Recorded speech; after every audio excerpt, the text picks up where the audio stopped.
आपको देते हैं, शाहीन शाह अफरीदी कैप्टन रहेंगे वर्ल्ड कप के लिए? ये बहुत बड़ा सवालिया निशान बन गया, क्योंकि आज भी पीसीबी चेयरमैन साहब की प्रेस कॉन्फ्रेंस, उन्होंने प्रेस कॉन्फ्रेंस के अंदर काफी सारी बातें की, उन्होंने शाहीन की कैप्टनसी से रिलेटेड भी बात की। अब इसके ऊपर क्या चक्कर है, ये पूरी की पूरी कहानी मैं आपको बताऊंगा। अकाउंट को फॉलो नहीं किया तो कर ले, वीडियो को भी लाइक कर दे। सबसे पहले बात करते हैं हारिस रऊफ के केस की। चेयरमैन साहब ने कहा कि हारिस रऊफ ने अपनी गलती को तस्लीम किया, उन्होंने अपनी गलती को माना, तो हमने भी उसको माफ कर दिया। तो इसका मतलब यह है कि अब जो हारिस रऊफ का जो सेंट्रल कॉन्ट्रैक्ट होगा वो दोबारा से बहाल कर दिया जाएगा। इसी में उन्होंने ये भी कहा कि मैं इंटरेस्टिंग हूँ वुमेन्स पीएसएल के अंदर। जी हाँ, वुमेन्स पीएसएल के अंदर मैं इंटरेस्टिंग हूँ और मैं इंटरेस्ट रखता हूँ कि वुमेन्स पीएसएल को बहुत जल्द करवाया जाए। तीसरी चीज ये थी कि जो सुबह सुबह पाकिस्तान क्रिकेट बोर्ड की जो सिलेक्शन कमेटी थी उसको खत्म कर दिया गया था।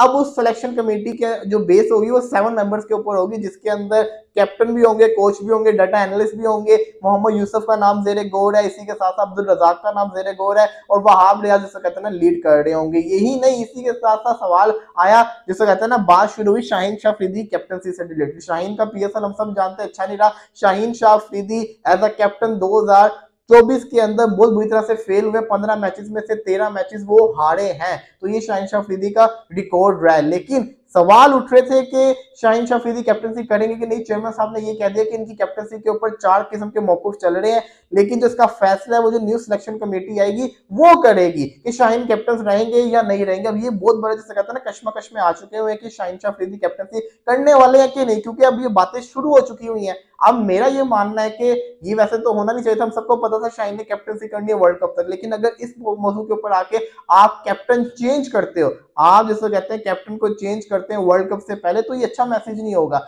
शाहीन की जैसे मर्जी 2024 है, लेकिन उसने लाहौर को 2 ट्रॉफी तो जितवाई हुई है, वो अलग बात है। शाहीन शाह अफरीदी ऐसा कैप्टन सुनता नहीं, लेकिन यही तो एग्रेसिव कैप्टन की अप्रोच होती है कि फ्रंट से लीड करना। तो ये मैंने पीएसएल में भी कहा था कि बेशक उसका पीएसएल बुरा गया है, दिल टूटा हुआ है, लेकिन इसको कैप्टन होना चाहिए वर्ल्ड कप के अंदर। मैं सपोर्ट करूंगा, मैं अभी भी इस चीज पर कायम हूं कि शाहीन शाह अफरीदी को कैप्टन होना चाहिए वर्ल्ड कप के लिए। मेरी फुल सपोर्ट है शाहीन शाह अफरीदी के साथ, उसको कैप्टनसी करनी चाहिए वर्ल्ड कप के लिए, क्योंकि ये जरूरी है। इससे टीम की यूनिटी खराब होगी। अगर शाहीन को आपने कैप्टनसी से हटा दिया, जो भी बनेगा कैप्टन बाद में बनेगा, रिजवान बनेगा या कोई और बनेगा, शादाब बनेगा, तो माहौल खराब होगा। इस माहौल को बचाएं और शाहीन को ही कैप्टन रहना चाहिए वर्ल्ड कप तक। लेकिन ओडीआई के वर्ल्ड कप की अगर बात करें, ओडीआई फॉर्मेट की बात करें, तो बाबर, रिजवान और शादाब में से कोई एक कैप्टन बनेगा। अब ये कौन बनेगा ये आपने कमेंट्स के अंदर बताना है।